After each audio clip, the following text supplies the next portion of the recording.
Hello and welcome to History and Facts, where we discover facts about days through the year. Please remember to like the video, comment, and subscribe. Today we are looking at August 13th through the years. August 13th is known for these national days: National Prosecco Day, World Calligraphy Day, International Left-Handers Day. With that done, let's get started with Number 1, the day the Aztecs fell. After a brutal 93-day siege, Hernán Cortés and his band of Spanish conquistadors, alongside thousands of indigenous allies like the Tlaxcalans, captured the glorious Aztec capital of Tenochtitlan. This wasn't just any city, it was a floating marvel built on Lake Texcoco, boasting grand temples, causeways, and marketplaces that rivaled the best of Europe. Cortés reportedly said that the city was more breathtaking than anything he'd seen back home. But the siege turned paradise into ruins. Famine, disease, with the arrival of smallpox, and relentless battles wiped out tens of thousands. The conquest wasn't a solo act. Cortés masterfully exploited rivalries among indigenous groups, building a coalition to topple the empire. The final blow came when the last Aztec emperor, Cuauhtémoc, surrendered after being captured while trying to flee by canoe. The Spanish soon razed Tenochtitlan and laid the foundation for Mexico City, which became the beating heart of colonial New Spain. Within a generation, European architecture, Christianity, and a new social order took hold. Yet beneath modern Mexico City's streets, you can still find remnants of the Aztec past, like the ruins of Templo Mayor, whispering the stories of an empire that dazzled and fell. Number 2, temples in flame. In the sweltering summer of 1536, Kyoto wasn't just hot with weather, it was boiling over with sectarian rage. The Tenbun Hokke Disturbance kicked off when warrior monks from Enryaku-ji, the mighty Tendai temple perched atop Mount Hiei, decided they'd had enough of the pesky Nichiren sect gaining ground. So, they torched 21 Nichiren temples in a dramatic sweep through the capital.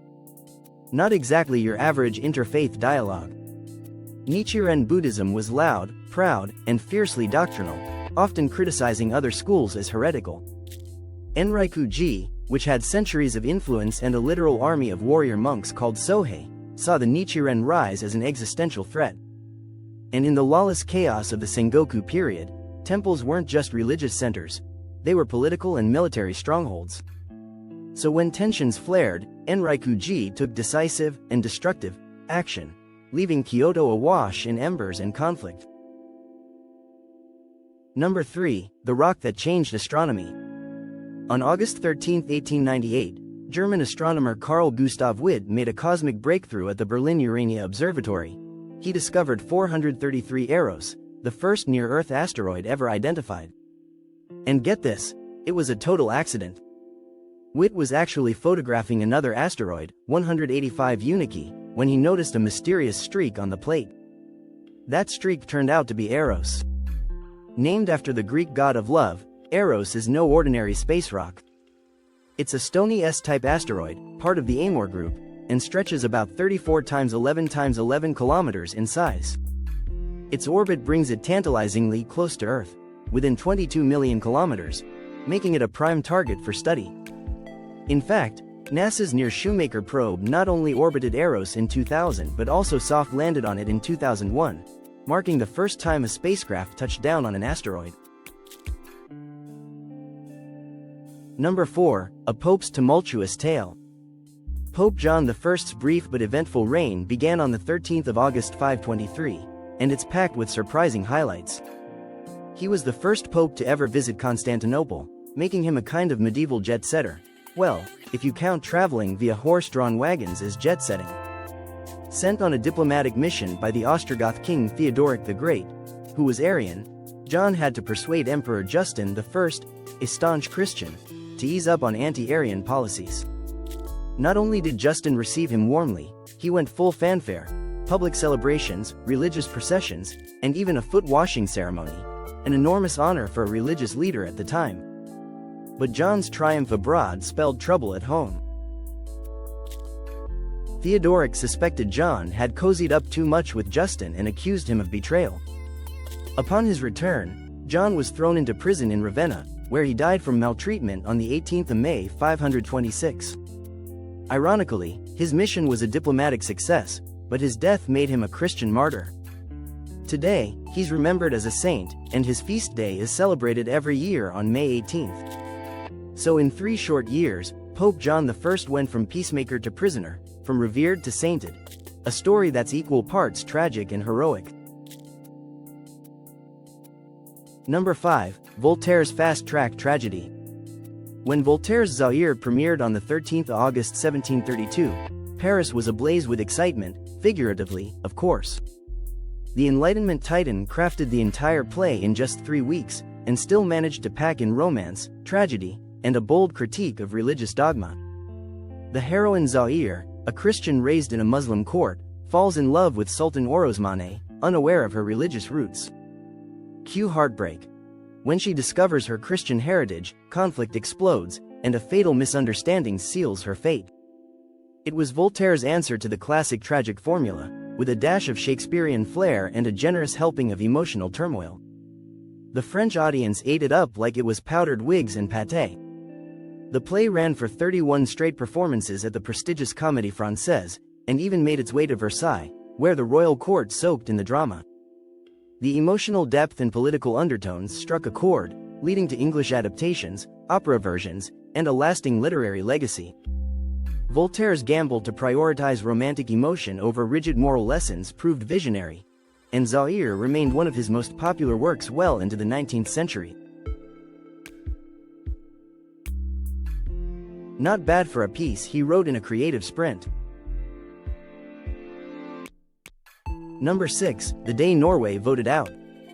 In the summer of 1905, Norway took a decisive step toward full sovereignty. For nearly a century, Norway and Sweden had been united under a single monarch in what was known as a personal union. While Norway maintained its own constitution and parliament, key foreign affairs remained under Swedish control, a point of contention that sparked increasing dissatisfaction. The push for an independent Norwegian consular service, long resisted by Sweden, became the catalyst for change. On the 13th of August 1905, Norway held a national referendum to decide whether to dissolve the union. The result was near unanimous. 368,208 voted in favor, and only 184 voted against, an extraordinary show of national resolve.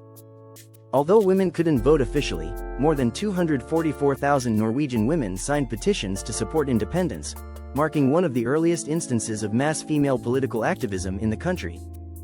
The union was officially dissolved on the 26th of October, and soon after, Norway welcomed Prince Karl of Denmark as its new monarch, who took the name Håkon VII, beginning a new royal chapter for the freshly independent nation.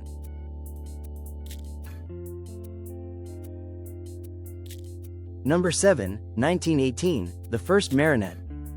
As World War I pressed on and military manpower grew thin, the U.S. Marine Corps made a revolutionary move. For the first time, it opened its ranks to women. Stepping boldly into history was Offa May Johnson, the very first woman to enlist. At 39, Johnson wasn't chasing youthful adventure, she was answering a national call. She had been working as a civil servant at the Interstate Commerce Commission when opportunity knocked. Being first in line at the enlistment office, she claimed her spot as Marine Reservist number 1. That single moment cracked open a door that had never been opened before. Johnson didn't just sign up, she soared. Within a month, she was promoted to sergeant, the highest rank available to women at the time, and took up duty at Marine Corps headquarters, organizing personnel records for her fellow female Marines, affectionately dubbed Marinettes. The enlistment of more than 300 women helped free male Marines for combat, proving that wartime logistics were just as vital as bullets and battles. Though her military service was short-lived, her legacy has endured for more than a century, inspiring countless women to serve with honor and guts. Fun fact: today, there's an Offa May Johnson Award that honors those who push forward gender integration in the Marine Corps. A fitting tribute for a woman who rewrote the Corps story with a single signature. Thank you for watching. We hope you enjoyed your visit to History and Facts. If you did enjoy, or find the video interesting, we have many more coming. So please like, tell us your favorite fact in the comments, and subscribe, to be notified when we release a new one. See you next time.